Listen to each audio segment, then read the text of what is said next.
মাটি মাঝে মধ্যে ঘাটে মাঝে মধ্যে বাজারে গৌরবের ছলে গৌরবের ঘ্যাম নিয়ে বলতেই থাকে বন্ধু বান্ধবদের মাঝখানে যে আমার সংসার বড় সুখের সংসার। জিজ্ঞাসা করলাম কেন? তো বলছে আমার একটা ছেলে আর একটা মেয়ে। তারপরেই বলছেন আমার ছেলে মেয়ের পিছনে প্রচুর খরচ। জিজ্ঞাসা করলাম কেন? তো বলছে আমার ছেলেটা ডিউ ডপ ইংলিশ মিডিয়ামে পড়াশোনা করে মাসে তার পেছনে 10,000 টাকা খরচ করতে হয়, মেয়েটার পেছনে মাসে 5,000 টাকা খরচ করতে হয়। কিন্তু একটি জিনিস মাথায় রাখুন, যেই বইপত্রগুলো পড়ে ছেলেটা ইংরেজি বলা শিখে, বাংলা বলা শিখে, অঙ্ক শিখে, ইতিহাস শিখে, ব্যাংক অপারেশন করতে জানে, ব্যাংকের পেট চেক করে সেই ব্যাংকটাকে পুনরায় জীবিত রাখতে হবে কিভাবে, এই পদ্ধতি অবলম্বন করে মাটিকে নিয়ে মাঝে মধ্যে পরীক্ষা করে সূর্য কোথায় আছে, চন্দ্র কোথায় আছে, এই নিয়ে গবেষণা আরম্ভ করলো। কিন্তু একটি জিনিস মাথায় রাখুন, কেউ যদি মাটিকে নিয়ে গবেষণা করে এটাই প্রমাণিত হবে এই মাটির ভিতরে পেট্রোল বা ডিজেল আছে না নাই, এটার পরিচয় পাওয়া যায়। কেউ যদি পাথর কিনে গবেষণা করে এটাই প্রমাণিত হবে এই পাথর দ্বারা ছাদ ঢালাই চলবে কি চলবে না, এটার পরিচয় পাওয়া যায়। কেউ যদি পানি কিনে গবেষণা করে এটাই প্রমাণিত হবে এই পানির মধ্যে আয়রন আছে না নাই, এটার পরিচয় পাওয়া যায়। কিন্তু যিনি খোদার নূরের তৈরি পয়গম্বরের পয়গম্বর হাবিবে ইক্তেদার শহনশাহে জিনোকার মক্কার সরদার মদিনার তাজদার গুম্বদে খজরা নবী মুস্তাফাকে নিয়ে যদি কোনো মুসলমান গবেষণা করে সেই নবীকে নিয়ে চিন্তা করলে দুনিয়াতে শান্তি পাওয়া যায় এবং ইন্তেকালের পর আল্লাহর তৈরি করা জান্নাতের হকদার হওয়া যায়। সুবহানাল্লাহ সুবহানাল্লাহ, আরো জোরে বলুন সুবহানাল্লাহ। আজ আমরা বিভিন্ন জিনিস নিয়ে গবেষণায় বসলাম কিন্তু রাসূলুল্লাহকে নিয়ে গবেষণায় বসলাম না। আজ আমরা ছেলেকে সব করলাম, বিএ পাস করলাম, এমএ পাস করলাম, ডবল এমএ করলাম, কিন্তু ছেলেকে আমরা কোরআনের শিক্ষা জোরে বলে কোরআনের শিক্ষা করলাম না। ও মুসলমান বাবাজি, অনেক সময় আমাদের কাছে মা বোনেরা আসে আর এসে বললেন হুজুর আমাকে তাবিজ দেন, তাবিজ দেন। কেন মা, কেন তাবিজ লাগবে? বলছে ছেলে আমার কথা শুনে না। তোমার ছেলে তোমার কথা শুনবেই বা কেমন করে? কারণ ছোটবেলায় তুমি তোমার ছেলেকে ভালো শিক্ষা দাও নাই। ছোটবেলায় ছেলেকে শিখিয়েছো একে চন্দ্র, দুয়ে পক্ষ, তিনে নেত্র, চারে বেদ, পাঁচে পঞ্চবান। এই ছেলে বড় হয়ে বলবেই তো বুড়ার বুড়িকে ধরে বান। কথা বলে মা আমাকে শিখিয়েছে পাঁচে পঞ্চবান। এই ছেলে একদিন বড় হয়ে বলবে বুড়ার বুড়িকে ধরে বান, কারণ সে আমাকে ছোটবেলায় ভালো শিক্ষা দেয় নাই। মুসলমান বাবাজি ভাই, এইবারে আপনারাই বলুন ছেলে মেয়েকে ভালো শিক্ষা দেওয়ার দরকার আছে না নাই? একটু জোরে বলতে পারবেন? ছেলে মেয়েকে কোরআনের শিক্ষা দিলে আপনার কি লাভ আছে? ছেলেকে হাদিসের শিক্ষা দিলে আপনার কি লাভ আছে? ও মুসলমান বাবাজি ভাই, আপনি যদি আপনার ছেলেকে কোরআনের শিক্ষা দেন, আপনি যখন মারা যাবেন আপনার ইন্তেকালের পর আপনার ছেলে আপনার কবরের পাশে দাঁড়িয়ে দাঁড়িয়ে সূরা ফাতিহা পড়বে, সূরা ইখলাস পড়ে আল্লাহর দরবারে দোয়া করবেন, মাবুদ আমার মা বাবা দুনিয়ায় থাকাকালীন যত গুনাহে সগীরা গুনাহে কাবিরা করেছেন গো আল্লাহ, আমার মা বাপের গুনাহে সগীরা গুনাহে কাবিরা মাফ করে আমার মা বাবাকে জান্নাতবাসী করে দাও। সুবহানাল্লাহ। ছেলেকে যদি কোরআন পড়ান তাহলে কবরে যাবে। অধিকাংশ ছেলে আছে নিজের মা বাপের কবরখানা ভুলে গেছে। ভুলে নাই ভাই, ভুলে নাই। কবরস্থানে যাওয়ার পর চিনতেই পারে না কোনটা মায়ের কবর কোনটা বাবার কবর। কারণ একটাই, আপনাকে মাটি দিয়ে আসার পর কোনোদিন আপনার কবরে যায় নাই, কোনোদিন জিয়ারত করতে যায় নাই। যাবি বা কেমন করে? ছেলে তো কোরআন পড়তে জানে না, ছেলে তো সূরা নাস পড়তে জানে না, ছেলে তো সূরা ফাতিহা পড়তে জানে না, কেন যাবে আপনার কবরস্থানে?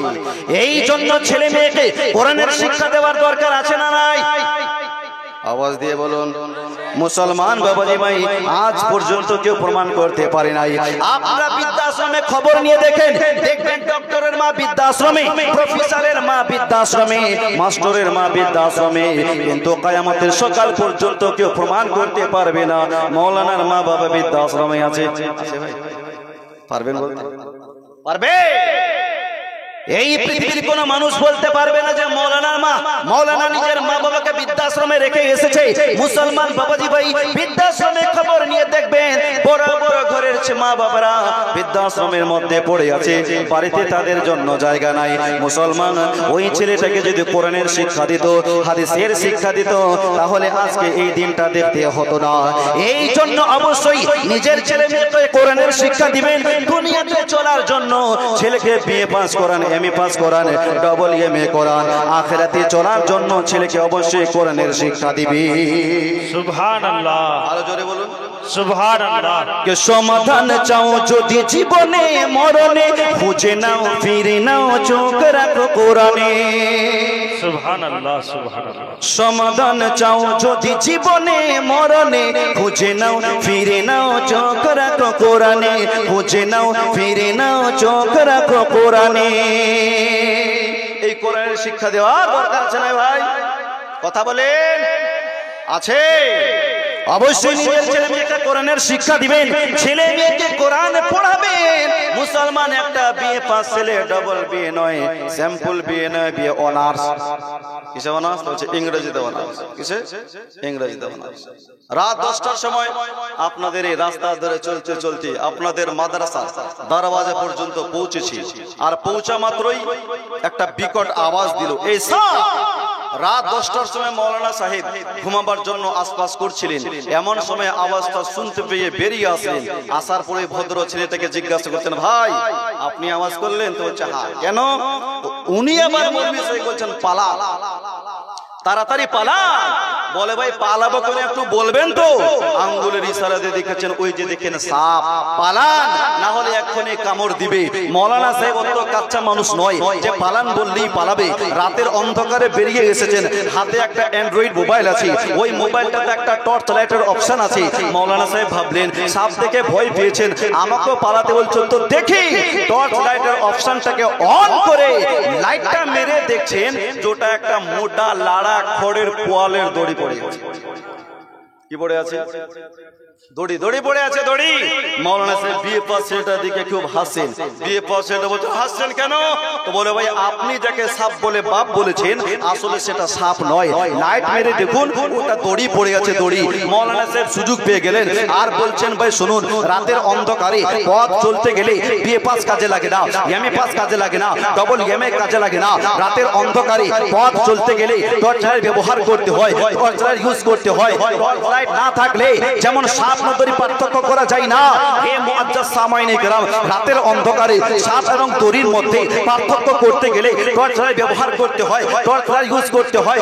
টর্চ লাইট না থাকলে যেমন সাপ নদী পার্থক্য করা যায় না, ঠিক তেমনি কোনটা জায়েজ কোনটা না জায়েজ, কোনটা হালাল কোনটা হারাম, কোনটা বৈধ কোনটা অবৈধ, কোনটা ঠিক কোনটা বেঠিক, কোনটা জাহান্নামের রাস্তা কোনটা জান্নাতের রাস্তা, এটা কোরআন ও হাদিসের বিদ্যা ছাড়া তা প্রমাণ পাওয়া যায় না। নারে তাকবীর, নারে তাকবীর, নারে রিসালাত, নারে রিসালাত, মাসলাকে আলা হযরত, নারে তাকবীর। কোরআন হাদিস যেমন একটি পারফেক্ট কিতাব, এই জন্য বিশ্বনবী দো জাহানের বাদশা বললেন, খায়রুকুম মান তাআল্লামাল কুরআন ওয়া আল্লামাহু। বিশ্বনবী দো জাহানের বাদশা বললেন, আমি তোমাদের মধ্যে সেই লোকটাকে ভালোবাসি যেই লোকটা কোরআন পড়ে এবং অপরকে কোরআনের শিক্ষা দেয়। সুবহানাল্লাহ, সুবহানাল্লাহ। আল্লাহর নবী বলেন, আমি ওই লোকটাকে বড় ভালোবাসি যে কোরআন শিখে এবং অপরকে শিখায়। মুসলমান বাবাজি ভাই, শুধু তাই নয়, যদি আমরাও নিজের ছেলে মেয়েকে কোরআনের শিক্ষা দিই, ছেলে মেয়েকে যদি কোরআন পড়াই, কাল হাসরের ময়দানে আমাদের কি লাভ আছে? আল্লাহর নবী হাদিসের মধ্যে বললেন, মান ক্বারাআল কুরআন ওয়া আমিলা বিমা ফিহি উলবিসা ওয়ালাদাতু তাসান ইয়াউমাল কিয়ামাহ। বিশ্বনবী দো জাহানের বাদশা বললেন, যেই মা বাপ তার ছেলে মেয়েকে কোরআন পড়াবে, কাল হাসরের ময়দানে ওই পিতা মাতার মস্তকে নূরানি তাজ পরানো হবে। সুবহানাল্লাহ, একটু জোরে বলতে পারবেন না? সুবহানাল্লাহ। যে মা বাপ তার ছেলে মেয়েকে কোরআন পড়াবে, মাওলানা বানাবে, কাল হাসরের ময়দানে ওই পিতা মাতার মস্তকে নূরানি তাজ পড়া হবে। সাহাবারা বলতে লাগলেন, ইয়া রাসূলুল্লাহ, ইয়া হাবিবাল্লাহ, নবী গো, ও নবী কেমন নুরানি তাজ, চাঁদের মতো নাকি সূর্যের মতো?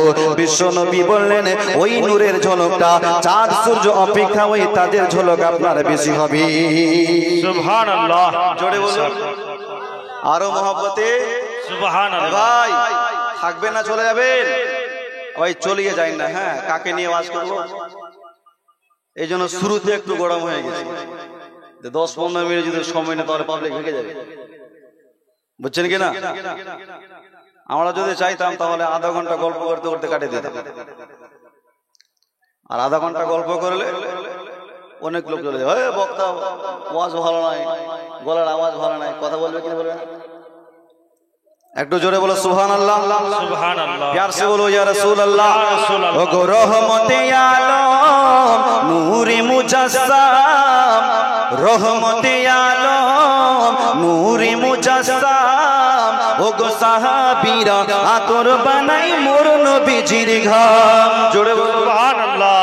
रहमते आलम नूरे मुजस्सम, ओ गो साहाबीरा आतोर बनाई নবীজির ঘাম। এই আপনারা বলো না হলে আবার ঘুম চলে আসবে। কোরআন বলছে ইন্না শায়তানা লিল ইনসানি আদুউম মুবিন, নিশ্চয়ই শয়তান মানুষের প্রকাশ্য শত্রু। আপনাকে পেশাবের বাহানা আপনাকে বাড়িতে নিয়ে যাবে। হ্যাঁ, শয়তান মানুষের কেন শত্রু হলো জানেন? শয়তান তো গরুরও শত্রু হতে পারত, পশুরও হতে পারত, মানুষের কেন হলো? নিশ্চয়ই মানুষ শয়তানকে বাস দিয়েছে। কথা বলে কিছু তো একটা করেছে, নাহলে মানুষের কেন শত্রু হলো খামা খামা? আদম আলাইহিস সালামকে সিজদা করলো না, আল্লাহ জান্নাত থেকে তাড়িয়ে দিয়ে সেই দিন থেকে মানুষের শয়তান। এই যে আদমের কারণে আমি জান্নাত থেকে বের হলাম। একটু মহব্বতে বলুন ইয়া রাসূলুল্লাহ। ইয়া রাসূলুল্লাহ। ये रहमते आलम नूरे मुजस्सम, ओ गो साहाबीरा आतोर बनाई ওই নবীজির ঘাম। সবাই বলো সাহাবীরা আতর বানাই মোর নবীজির গাম। বলো সাহাবীরা আতর বানাই নবীজির ঘাম। ও গো চিনো মানো জানো কেমন আমার নবীজি, যাহার পাগল চন্দ্র সূর্য তারকারাজি। ও গো চিনো মানো জানো কেমন আমার নবীজি, যাহার পাগল চন্দ্র সূর্য তারকারাজি। বাবা আরো শুনবানি সুন্দর কাহানি, আরো শুনবানি সুন্দর কাহানি, জান্নাতের রুমে রুমে লেখা নবীর নাম। তাই বলো না রহমতে আলম নূরে মুজাসসাম, ও গো সাহাবীরা আতর বানাই নূর নবীজির ঘাম। আরো জোরে সাহাবীরা আতর বানাই নূর নবীজির ঘাম। ও গো উস্তনে হান্নানা একটা খেজুর গাছের নাম, যাকে ধরে খুতবা দিতেন রাসূল আকরাম। ও গো উস্তনে হান্নানা একটা খেজুর গাছের নাম, যাকে ধরে খুতবা দিতেন রাসূল আকরাম। গাছটি নবীর বিরহে কাঁদিতে রহে, নবীর বিরহে গাছ কাঁদিতে রহে। হতবাক হইলেন যত সাহাবা একরাম। তাই বলো না রহমতে আলম নূরে মুজাসসাম, সাহাবীরা আতর বানাই নূর নবীজির ঘাম। আল্লাহুম্মা সাল্লি আলা সাইয়্যিদিনা মাওলানা মুহাম্মদ ওয়া আলা আলি সাইয়্যিদিনা মাওলানা মুহাম্মদ। বাবাজি ভাই, ওই বিএ পাস ছেলেটা মৌলানা সাহেবকে দেখে অবাক, খাই রে এই মৌলানার কাছে আবার যুক্তি আসলো করতে। অধিকাংশ যুবক পোলাপান আছে যারা বিএ পাস এমএ পাস করে নিয়েছে, এই সমস্ত ছেলে মেয়েরা মৌলানাকে সবচেয়ে বড় মূর্খ মনে করে। কি মনে করে জানেন? এবং অ্যারাবিক পড়াটাকে ওরা পড়াই মনে করে। অ্যারাবিক পড়াকে পড়া মনে করে না, অ্যারাবিক পড়াটাকে ফকিরি পড়া মনে করে। কি পড়া?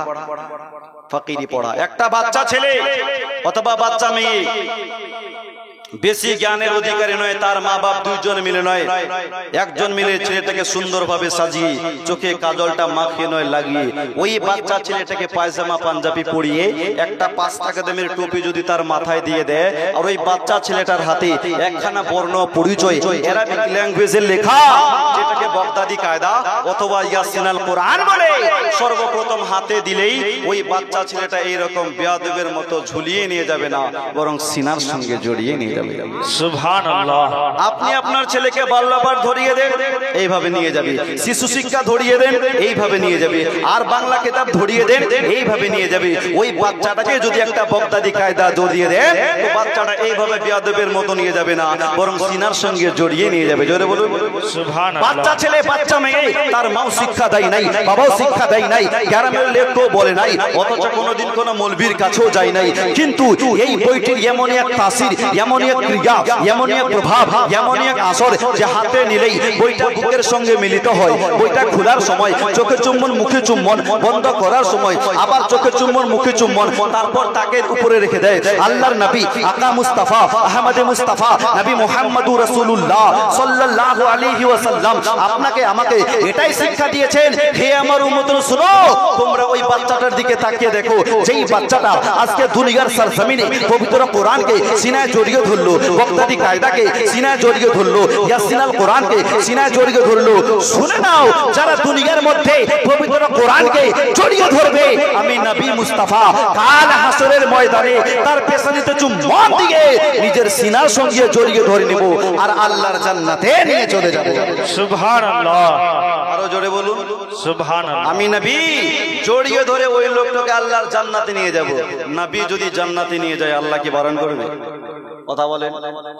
নবী খুশি হয়ে আপনাকে জান্নাতে নিয়ে যাচ্ছে, আল্লাহ বারণ করবে? উদাহরণস্বরূপ, এক মাস্টার মশাই স্কুলে গিয়েছেন পরীক্ষা নিতে, 10 মার্কের পরীক্ষা, 15 মিনিটের সময়। কয় মার্ক বললাম? সময় 15 মিনিট। যত স্টুডেন্ট ছিল সমস্ত স্টুডেন্ট একটা একটা করে পরীক্ষা নিয়ে লিখতে আরম্ভ করেছে, আর একটা বোকা ছেলে, মাথা মোটা ছেলে, আপনারা কি বলেন, যে একটু পড়াশোনা কম করতে পারে, আমাদের এলাকায় বোকা ছেলে বলে। কি বলে? বোকা ছেলে। সবাই নিয়ে লিখতে আরম্ভ করেছে, বোকা ছেলে চুপচাপ টেবিলে বসে আছে, ও পড়াও নেই, লিখতে আরম্ভ করে নাই। মাত্র 3 মিনিট সময় বাকি আছে। ওই সময় মাস্টারকে বল, স্যার তো মাস্টার বলছে, আরে সময় তো নেই, লিখবি বাকি আর রাখবি বাকি। তো বলছে, আমি লিখি না লিখে আপনার বাপের, আমি লিখি না লিখে আপনার বাপের। 3 মিনিট তো সময় আছে, খাতাটা এনে মাত্র বেঞ্চের মাথায় ঠেকিয়েছে, আবার বলছেন স্যার জমা নেন। সকলের আগে জমা দেবে। মাস্টার জানে যে বোকা ছেলে কি লিখবে, ও তো পড়াশোনায় জানে না।